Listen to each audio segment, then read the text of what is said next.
مدينة في حداد وأمة في صدمة.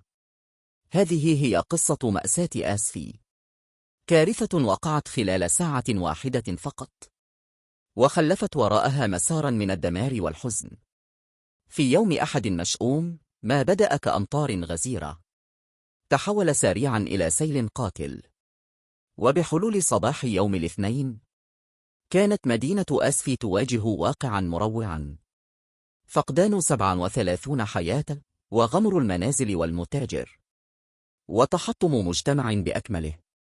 ما الذي تسبب في هذا الحدث الكارثي؟ يكمن الجواب في مزيج من طقس استثنائي وجغرافية المدينة الفريدة. وادي الشعبة، وهو واد يمر عبر آسفي، تحول إلى سيل جارف تغذى بتساقطات مطرية غير مسبوقة فوق كل التوقعات.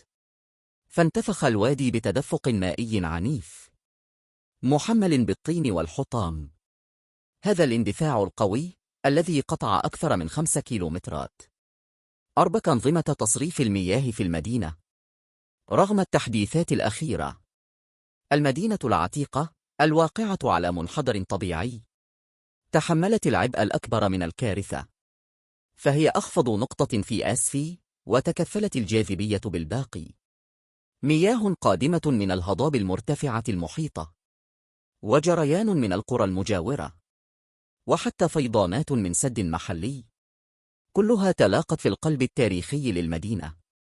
خلال دقائق ارتفعت مستويات المياه في المتاجر والمنازل إلى أكثر من 2 متر، أصحاب أكثر من 350 متجرا، العديد منها في الأسواق التقليدية المعروفة بالقيصريات، فوجئوا تماما.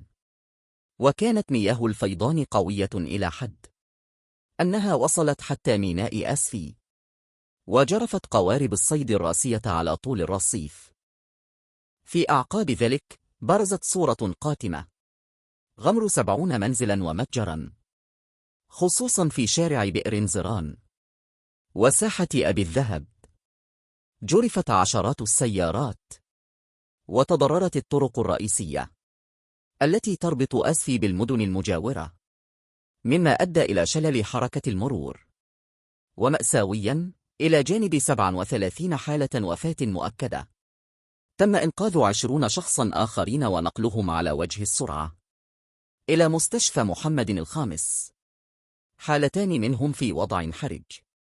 تحركت السلطات وخدمات الطوارئ والمتطوعون فورا، وبدأت عمليات البحث والإنقاذ عن المفقدين، مع تأمين المناطق المتضررة وتقديم المساعدة للنازحين.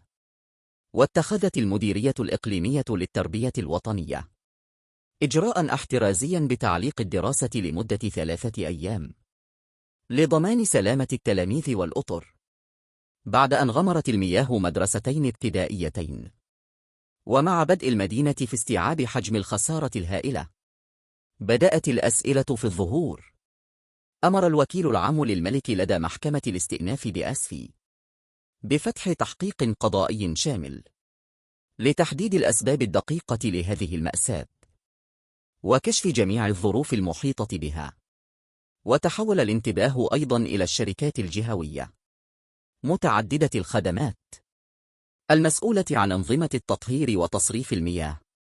وأوضح خبراء الأرصاد الجوية أن الطقس المتطرف كان ناتجا عن منخفض معزول، وهو كتلة هوائية باردة وغير مستقرة تمركزت فوق المغرب، واستقطبت رطوبة من المحيط الأطلسي والبحر الأبيض المتوسط، مما خلق ظروفا مثالية لهطولات مطرية مكثفة. في ساعة واحدة فقط تلقت آسفي 190 مليمترا من الأمطار، وهي كمية ساهمت في حدوث الفيضان المفاجئ. ومن المفارقات أن هذه الكارثة وقعت في وقت كانت فيه المدينة تتطلع إلى مستقبل أكثر إشراقا. كانت خطط قيد التنفيذ لمشروع كبير لإعادة تأهيل المدينة العتيقة، من المقرر أن يبدأ في عام 2025 بميزانية تقارب 255 مليون درهم، للحفاظ على التراث وتحديث البنية التحتية وتحسين حياة السكان. والآن سيتعين إعادة تقييم هذه الخطط في سياق هذا الفيضان المدمر. إن مأساة آسفي تذكير صارخ بقوة الطبيعة وهشاشة مجتمعاتنا، وبالحاجة الملحة إلى بنية تحتية قوية وأنظمة إنذار مبكر واستعداد شامل للكوارث. وبينما تنعى آسفي موتاها وتبدأ مسيرة إعادة البناء الطويلة والشقة، يجب أن تؤخذ الدروس المستخلصة من هذه المأساة لمنع تكرارها في المستقبل. قلوبنا مع الضحايا وعائلاتهم وجميع سكان آسفي في هذا الوقت العصيب. شكرا على المشاهدة. لا تنسوا الاشتراك في القناة وتفعيل جرس التنبيه ليصلكم كل جديد.